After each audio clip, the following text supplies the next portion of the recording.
ನಮಸ್ತೆ ಎಲ್ರಿಗೂ. ನೀವು ನೋಡ್ತಾ ಇರೋದು ಒನ್ ಇಂಡಿಯಾ ಕನ್ನಡ. ನಾನು ಪ್ರತಿಮಾ. ವೀಕ್ಷಕರೇ, ರಾಜ್ಯದಲ್ಲಿ ಯತ್ನಾಳ್ ಅವರ ಬಗ್ಗೆ ಒಂದಷ್ಟು ಡಿಮ್ಯಾಂಡ್ ಜಾಸ್ತಿ ಆಗ್ತಾ ಇದೆ ಅನ್ನೋದನ್ನು ನೀವು ಕೂಡ ಅಬ್ಸರ್ವ್ ಮಾಡ್ತಾ ಇದ್ದೀರಾ ಅನ್ಸುತ್ತೆ. ಸದಾ ಸುದ್ದಿಯಲ್ಲಿರ್ತಾರೆ. ಅದು ವಿವಾದ ಆಗಿರಬಹುದು ಅಥವಾ ಹಿಂದುತ್ವದ ವಿಚಾರ ಆಗಿರಬಹುದು, ಅವರು ಕೊಡುವಂಥ ಹೇಳಿಕೆಗಳಿಂದ ಆಗುವಂಥ ಒಂದಷ್ಟು ಎಡವಟ್ಟು ಕೂಡ ಇರಬಹುದು. ಒಟ್ಟಿನಲ್ಲಿ ಯತ್ನಾಳ್ ಈಗಂತೂ ಸದಾ ಸುದ್ದಿಯಲ್ಲಿದ್ದಾರೆ. ಅದರಲ್ಲೂ ಬಿಜೆಪಿ ಪಕ್ಷದಲ್ಲಿ ಇದ್ದಾಗ ಸುದ್ದಿ ಮಾಡ್ತಾ ಇದ್ದಿದ್ದಕ್ಕಿಂತ ಬಿಜೆಪಿಯಿಂದ ಉಚ್ಚಾಟನೆ ಮಾಡಿದ ಮೇಲೂ ಕೂಡ ಒಂದಷ್ಟು ಸುದ್ದಿಯಲ್ಲಿದ್ದಾರೆ. ಅದರಲ್ಲೂ ಈಗ ಮೊನ್ನೆ ಮದ್ದೂರಿನಲ್ಲಾದಂಥ ಗಣಪತಿ ವಿಸರ್ಜನಾ ಮೆರವಣಿಗೆ ಮೇಲೆ ಕಲ್ಲು ತೂರಾಟದ ಪ್ರಕರಣ ಆದಮೇಲಂತೂ ಒಂದಷ್ಟು ಮುನ್ನೆಲೆಗೆ ಬಂದಿದ್ದಾರೆ ಅಂತ ಹೇಳ್ಬಹುದು. ರಾಜ್ಯದ ಅನೇಕ ಹಿಂದೂ ಯುವಕರು ಯತ್ನಾಳ್ಗಾಗಿ ಒಂದು ರೀತಿ ಡಿಮ್ಯಾಂಡ್ ಮಾಡ್ತಾ ಇದ್ದಾರೆ. ಯತ್ನಾಳ್ ಹಿಂಬಾಲಕರಾಗ್ತಿದ್ದಾರೆ ಹೆಚ್ಚಾಗಿ ಅಂತಾನೆ ಹೇಳ್ಬೋದು. ಅದರಲ್ಲೂ ಈಗ ಯತ್ನಾಳ್ ಅವರು ಇಂತಹ ಒಂದು ಬೆಂಬಲ ಏನು ಸಿಗ್ತಾ ಇದೆ ಯುವಕರಿಂದ ಆಗಿರ್ಬೋದು, ಹಿಂದುತ್ವದ ಹೋರಾಟಗಾರರಿಂದ ಆಗಿರ್ಬೋದು, ಇದನ್ನು ಒಂದು ರೀತಿ ರಾಜಕೀಯ ಶಕ್ತಿಯಾಗಿ ಬಳಸ್ಕೊಳ್ಳೋದಕ್ಕೆ ಟ್ರೈ ಮಾಡ್ತಿದ್ದಾರೆ ಅನ್ನೋದು ಕೂಡ ಸ್ಪಷ್ಟವಾಗಿ ಕಾಣಿಸುತ್ತೆ. ಹಿಂದುತ್ವ ಹಾಗೆ ಹಿಂದೂ ಪರ ಹೋರಾಟವನ್ನು ಯಾವುದೇ ಪಕ್ಷದ ಚೌಕಟ್ಟಿಗೆ ಸೀಮಿತಗೊಳಿಸೋದಿಲ್ಲ ಅಂತ ಕೂಡ ಹೇಳ್ತಾ ಇದ್ದಾರೆ. ಜೊತೆಗೆ ಇದು ಬಿಜೆಪಿಯ ಒಳಗಡೆ ಯತ್ನಾಳ್ ಅವರನ್ನು ವಿರೋಧ ಮಾಡೋರ ರಾಜಕೀಯ ತಂತ್ರಗಳಿಗೆ ಅಡ್ಡಿಯಾಗಿದೆ ಅಂತಾನೂ ಹೇಳಬಹುದು. ಹಿಂದೂ ಸಮುದಾಯದ ಅತಿ ಹೆಚ್ಚು ಜನ ಯತ್ನಾಳ್ ಅವರನ್ನು ಈಗ ಸಪೋರ್ಟ್ ಮಾಡ್ತಾ ಇರೋದು ಹೈಕಮಾಂಡ್ಗೆ ನಿಜಕ್ಕೂ ಒಂದು ರೀತಿ ಚಾಲೆಂಜಿಂಗ್ ಅಂತಾನೆ ಹೇಳ್ಬೋದು. ಹೀಗಾಗಿ ಯತ್ನಾಳ್ ಅವರನ್ನು ಪಕ್ಷಕ್ಕೆ ಮತ್ತೆ ಸೇರಿಸಿಕೊಳ್ಳೋದ್ರ ಬಗ್ಗೆ ಗಂಭೀರವಾಗಿ ಯೋಚನೆ ಮಾಡ್ತಾ ಇದ್ದಾರೆ ನಾಯಕರು. ಅದು ಮೇಲ್ಮಟ್ಟದಲ್ಲಿ ಅಮಿತ್ ಶಾ ಅವರ ಗಮನಕ್ಕೂ ಕೂಡ ಈ ವಿಚಾರ ಬಂದಿದೆ ಅನ್ನುವಂಥ ಅಭಿಪ್ರಾಯ ವ್ಯಕ್ತವಾಗ್ತಾ ಇದೆ. ಸೊ ಈ ಬೆಳವಣಿಗೆಗಳು ರಾಜ್ಯ ಬಿಜೆಪಿಯಲ್ಲಿ ಆಂತರಿಕ ಬಿಕ್ಕಟ್ಟಿಗೆ ಕಾರಣ ಆಗ್ತಾ ಇದ್ದು, ಮುಂದಿನ ದಿನಗಳಲ್ಲಿ ಯತ್ನಾಳ್ ಅವರ ರಾಜಕೀಯ ಭವಿಷ್ಯ ಹಾಗೆ ಪಕ್ಷದ ನಿರ್ಧಾರಗಳು ಯಾವ ರೀತಿ ಚೇಂಜ್ ಆಗುತ್ತೆ ಅನ್ನೋದನ್ನು ಕಾದು ನೋಡಬೇಕು. ಇದರ ಜೊತೆಗೆ ಮಾಜಿ ಸಚಿವರಾದ KS ಈಶ್ವರಪ್ಪ ಅವರು ಕೂಡ ಉಚ್ಚಾಟನೆ ಆಗಿರೋರೆ ಬಿಜೆಪಿ ಪಕ್ಷದಿಂದ. ಆದರೆ ಈಗ ಯತ್ನಾಳ್ ಜೊತೆಗೆ ಈಶ್ವರಪ್ಪ ಇವರಿಬ್ಬರು ಮತ್ತೆ ಬಿಜೆಪಿಗೆ ಸೇರೋದ್ರ ಬಗ್ಗೆ ಒಂದಷ್ಟು ಚರ್ಚೆಗಳು ಕೂಡ ನಡೀತಾ ಇವೆ. ಈ ಇಬ್ಬರೂ ನಾಯಕರು ಪಕ್ಷ ವಿರೋಧಿ ಚಟುವಟಿಕೆಗಳ ಕಾರಣದಿಂದ ಬಿಜೆಪಿಯಿಂದ ಉಚ್ಚಾಟನೆ ಆಗಿರೋದು. ಯತ್ನಾಳ್ ಅವರನ್ನ 2025 ಮಾರ್ಚ್ ತಿಂಗಳಲ್ಲಿ ಬಿಜೆಪಿ 6 ವರ್ಷಗಳ ಅವಧಿಗೆ ಪಕ್ಷದಿಂದ ಉಚ್ಚಾಟನೆ ಮಾಡಿದೆ.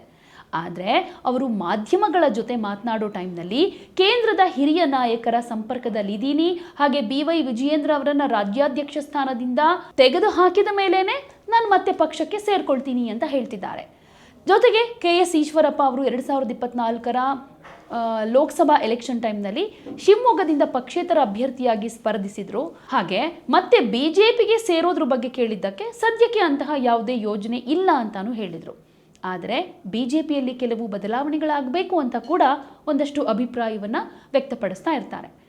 ಯತ್ನಾಳ್ ಹಾಗೆ ಈಶ್ವರಪ್ಪ ಒಂದಾಗೋದ್ರಿಂದ ಹಿಂದೂಗಳ ಶಕ್ತಿ ಜಾಸ್ತಿ ಆಗುತ್ತೆ ಅನ್ನೋ ಹೇಳಿಕೆ ಕೂಡ ಈಗ ರಾಜಕೀಯ ಹಾಗೆ ಸಾಮಾಜಿಕ ವಲಯಗಳಲ್ಲಿ ಒಂದು ಚರ್ಚೆಯ ವಿಷಯ ಆಗಿದೆ.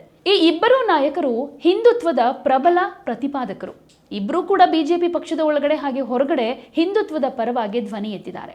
ಈ ಇಬ್ಬರೂ ನಾಯಕರು ಒಂದಾದರೆ ಏನಾಗಬಹುದು ಅನ್ನೋದಕ್ಕೆ ಒಂದಷ್ಟು ಅಂಶಗಳ ಸಮೇತ ಉಲ್ಲೇಖ ಮಾಡಿ ಎಕ್ಸ್ಪ್ಲೈನ್ ಮಾಡೋದಾದರೆ ರಾಜಕೀಯ ಸಂಘಟನಾ ಶಕ್ತಿ ಅನ್ನೋ ವಿಚಾರ ಬರುತ್ತೆ.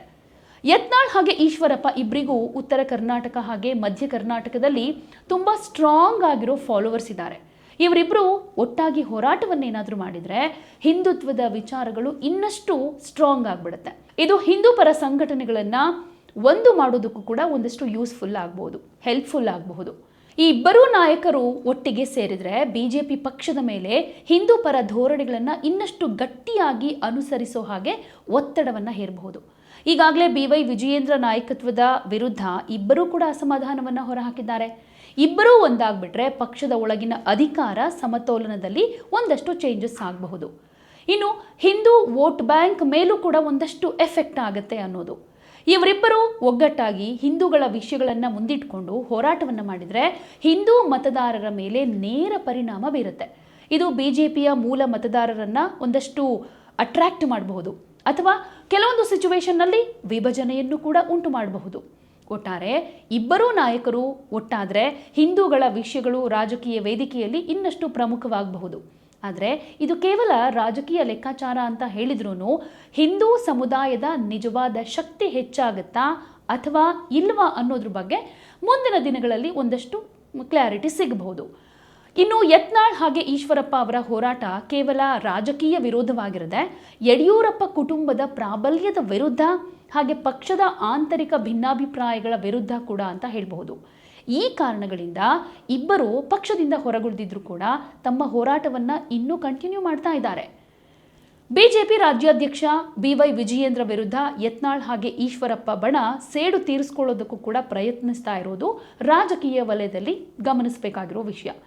ಸದ್ಯಕ್ಕಿರೋ ಮಾಹಿತಿ ಪ್ರಕಾರ ಇವರು ಈ ಮಾರ್ಗಗಳ ಮೂಲಕ ಅಂದರೆ ಕೆಲವೊಂದು ವಿಷಯಗಳನ್ನು ಮುಂದಿಟ್ಕೊಂಡು ವಿಜಯೇಂದ್ರ ಅವರ ವಿರುದ್ಧ ತಮ್ಮ ಅಸಮಾಧಾನವನ್ನು ಹೊರಹಾಕ್ತಾ ಇದ್ದಾರೆ.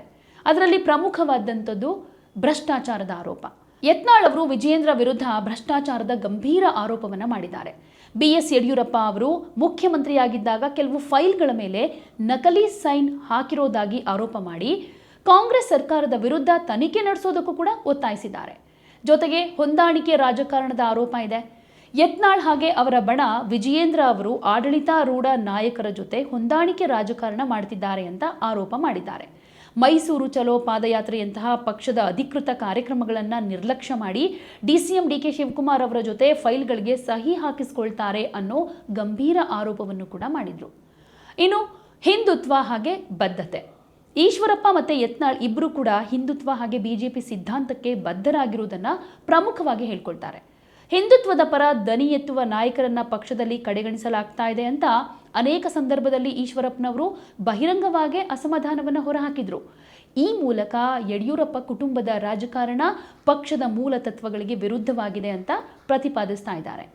ಇನ್ನು ನಾಯಕತ್ವ ಹಾಗೆ ಕುಟುಂಬ ರಾಜಕಾರಣದ ಬಗ್ಗೆ ಕೂಡ ಒಂದಷ್ಟು ಪ್ರಶ್ನೆಗಳನ್ನು ಎತ್ತಿದ್ರು. ಯತ್ನಾಳ್ ಅವರು ಪಕ್ಷದಲ್ಲಿ ನಡೀತಾ ಇರೋ ಕುಟುಂಬ ರಾಜಕಾರಣದ ಬಗ್ಗೆ ನಿರಂತರವಾಗಿ ಪ್ರಶ್ನೆ ಮಾಡ್ತಾನೆ ಬರ್ತಿದ್ದಾರೆ. ಯಡಿಯೂರಪ್ಪ ನಂತರ ವಿಜಯೇಂದ್ರ ಅವರಿಗೆ ನಾಯಕತ್ವ ನೀಡಿರುವುದನ್ನು ವಿರೋಧ ಮಾಡಿ ಕಾಂಗ್ರೆಸ್ ವಂಶ ರಾಜಕಾರಣದ ವಿರುದ್ಧ ಮಾತನಾಡೋದಕ್ಕೆ ಬಿಜೆಪಿಗೆ ಕಷ್ಟವಾಗುತ್ತೆ ಅಂತ ಕೂಡ ವಾದ ಮಾಡ್ತಿದ್ದಾರೆ. ಪಕ್ಷದ ಶಿಸ್ತು ಉಲ್ಲಂಘನೆ ಹಾಗೆ ವೈಯಕ್ತಿಕ ಪ್ರತಿಭಟನೆಗಳು ಕೂಡ ಇಲ್ಲಿ ಒಂದಷ್ಟು ಅಂಶಗಳಿಗೆ ಎಡೆ ಮಾಡಿಕೊಡುತ್ತೆ, ಕಾರಣಗಳಿಗೆ. ಅದರಲ್ಲಿ ಈ ಯತ್ನಾಳ್ ಅವರು ಪಕ್ಷದ ನಾಯಕತ್ವದ ಒಪ್ಪಿಗೆ ಇಲ್ಲದೆ ವಕ್ಫ್ ಹೋರಾಟದಂತಹ ಪ್ರತ್ಯೇಕ ಪ್ರತಿಭಟನೆಗಳನ್ನು ಮಾಡಿದ್ದಾರೆ. ಇದು ಪಕ್ಷದ ಒಗ್ಗಟ್ಟನ್ನು ಹಾಳು ಮಾಡುತ್ತೆ ಅಂತ ವಿಜಯೇಂದ್ರ ಅವರ ಬೆಂಬಲಿಗರು ಆರೋಪ ಮಾಡಿದರು. ಇದೇ ಕಾರಣಕ್ಕೆ ಯತ್ನಾಳ್ ಅವರನ್ನ ಪಕ್ಷದಿಂದ 6 ವರ್ಷಗಳ ಕಾಲ ಉಚ್ಚಾಟನೆ ಕೂಡ ಮಾಡಿರೋದು. ನಾಯಕತ್ವ ಬದಲಾವಣೆಗೆ ಒಂದಷ್ಟು ಒತ್ತಡ ಹಾಕ್ತಿದ್ದಾರೆ. ಯತ್ನಾಳ್ ಬಣ ವಿಜಯೇಂದ್ರ ಅವರನ್ನ ಅಧ್ಯಕ್ಷ ಸ್ಥಾನದಿಂದ ಕೆಳಗಿಳಿಸೋದಕ್ಕೆ ಪ್ರಯತ್ನಿಸ್ತಾ ಇದೆ.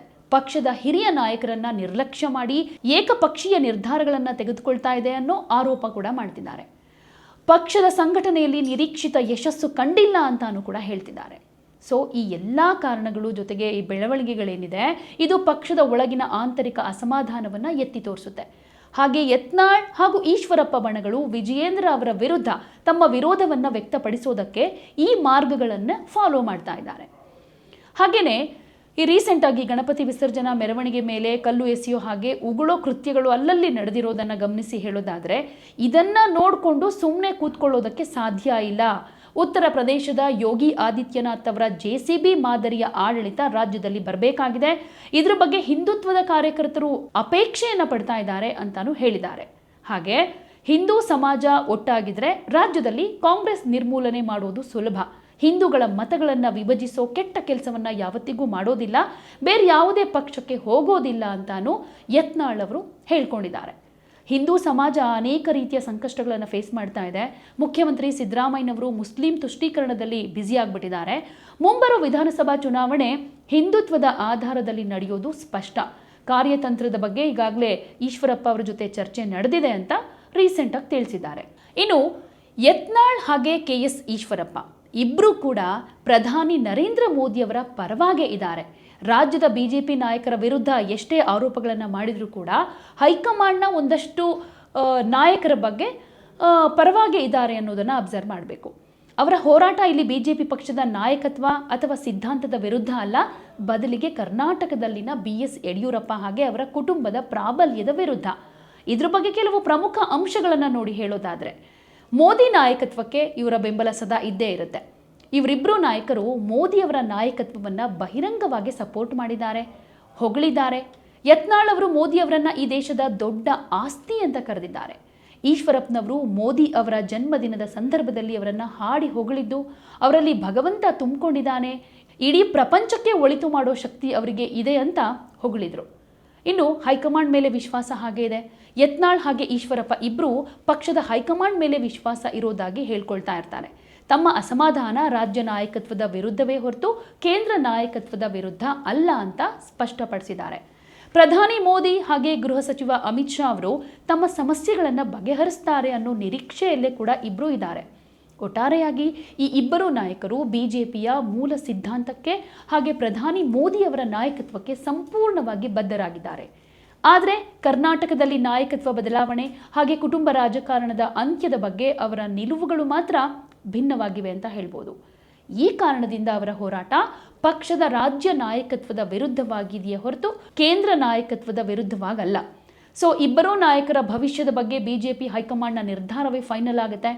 ಸದ್ಯದ ಮಾಹಿತಿ ಪ್ರಕಾರ ಇವರಿಬ್ಬರು ಪಕ್ಷದ ಹೊರಗಡೆ ಇದ್ದಾರೆ. ಆದರೆ ಮತ್ತೆ ಪಕ್ಷಕ್ಕೆ ಸೇರ್ಕೊಳ್ಳೋದ್ರ ಬಗ್ಗೆ ಅವರೇ ಹೇಳಿಕೆಗಳನ್ನು ಕೊಡ್ತಾ ಇದ್ದಾರೆ. ರಾಜಕೀಯ ಪರಿಸ್ಥಿತಿಗಳು ಬದಲಾದ ಹಾಗೆ ಈ ನಿರ್ಧಾರಗಳು ಕೂಡ ಬದಲಾಗಬಹುದು. ಸದ್ಯದಲ್ಲೇ ಇವರಿಬ್ಬರ ಶಕ್ತಿ ಏನು ಅನ್ನೋದು ಹೈಕಮಾಂಡ್ಗೆ ಮನವರಿಕೆ ಕೂಡ ಆಗ್ತಾ ಇದೆ. ಅದರಲ್ಲೂ ಯತ್ನಾಳ್ ಅವರ ಬಗ್ಗೆ ರಾಜ್ಯದಲ್ಲಿ ಯಾವ ರೀತಿ ಹವಾ ಇದೆ ಅನ್ನೋದು ಕೂಡ ಗಮನಕ್ಕೆ ಬಂದಿರೋದನ್ನು ಅಬ್ಸರ್ವ್ ಮಾಡಿದರೆ ಮುಂದಿನ ದಿನಗಳಲ್ಲಿ ಯತ್ನಾಳ್ ಅವರನ್ನು ಪಕ್ಷಕ್ಕೆ ಮತ್ತೆ ಸೇರ್ಪಡೆ ಮಾಡ್ಕೊಳ್ಬಹುದು. ಜೊತೆಗೆ ಈಶ್ವರಪ್ಪನವರ ಶಕ್ತಿ ಕೂಡ ಪಕ್ಷಕ್ಕೆ ಬೇಕಾಗುತ್ತೆ. ಸೊ ಯಾವ ರೀತಿಯಾಗಿ ಕನ್ಸಿಡರ್ ಮಾಡುತ್ತೆ ಹೈಕಮಾಂಡ್ ಈ ವಿಚಾರವನ್ನು ಕಾದು ನೋಡೋಣ. ಸೊ ನಿಮ್ಮ ಪ್ರಕಾರ ಯತ್ನಾಳ್ ಹಾಗೂ ಈಶ್ವರಪ್ಪನವರ ಶಕ್ತಿ ಬಿಜೆಪಿಗೆ ಬೇಕಾ? ಬಂದರೆ ಇನ್ನಷ್ಟು ಬಿಜೆಪಿ ಸ್ಟ್ರಾಂಗ್ ಆಗುತ್ತೆ, ಜೊತೆಗೆ ಮುಂದಿನ ದಿನಗಳಲ್ಲಿ ಅಧಿಕಾರಕ್ಕೆ ಬರೋದಕ್ಕೆ ಹೆಲ್ಪ್ಫುಲ್ ಆಗುತ್ತೆ ಅನ್ಸುತ್ತಾ? ನಿಮ್ಮ ಉತ್ತರ ಏನಿದ್ರು ಕಾಮೆಂಟ್ ಮೂಲಕ ತಿಳಿಸಿ.